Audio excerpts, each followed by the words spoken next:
For replacement tent parts, please contact customer service with your previous order number. Please note that this repair process does not work with our compact or premium tents. Start by removing the screws holding the upper leg bracket to the truss bars and set the screws aside. Remove the screws holding the bottom leg adjuster to the truss bars and set the screws aside.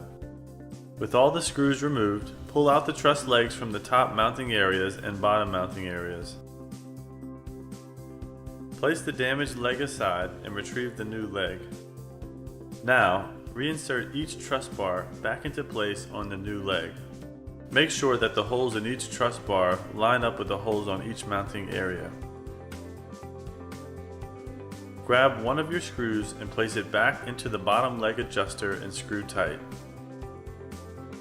Repeat this for the other hole on the leg adjuster. With the remaining 2 screws, reinsert them into the upper leg bracket holes and screw tight. Your tent leg is now repaired.